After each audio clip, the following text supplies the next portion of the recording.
Writing doesn't always begin with a blank page. It begins with something already inside, a sentence, a rhythm, a way of seeing, left behind by what was read earlier. Not consciously, not intentionally, it just lingers. Today felt like one of those days. Nothing urgent happened, no strong emotion demanded to be written about.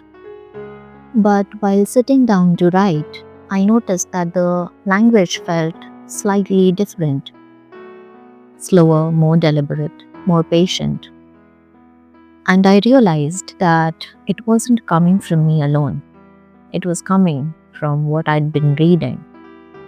I've been spending time with Victorian literature lately, poetry, fiction, essays. And what strikes me isn't the drama people associate with it. It's the attention, the way a single moment is allowed to unfold, the way a thought is followed until it reaches its natural end, the way emotion is held inside structure, not spilled all at once. When I write after reading something like that, I don't try to imitate it. I don't borrow phrases, I don't force the style, but something subtle happens.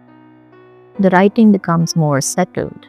There's less rush to arrive somewhere, less pressure to be clever or efficient. The page feels like a place where thinking is allowed to take its time. And that's what I meant by writing with what's been read. Not about it, not in response to it, with it. The reading changes the posture of the writing. Even when the subject is ordinary, a small observation, a quiet worry, a passing thought, the language seems to carry a bit more weight. As if it knows it doesn't have to explain itself immediately. Victorian poetry does this to me in particular. The syntax slows me down, the cadence teaches me to pause.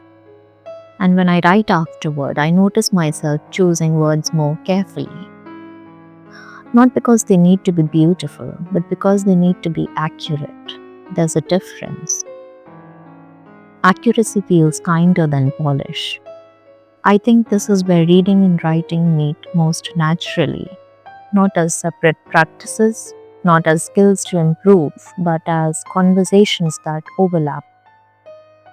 The reading shapes how the mind moves. The writing simply follows that movement. Some days the influence is obvious. Other days it's barely noticeable. But over time it accumulates. The notebook starts to sound more like a place you can stay in, rather than a place you rush through. At least that is how reading and writing works for me.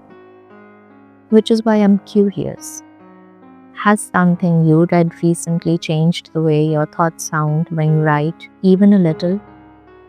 I am still recording my writing, one page a day, noticing how thinking shifts, especially when life feels quiet, repetitive, and unresolved.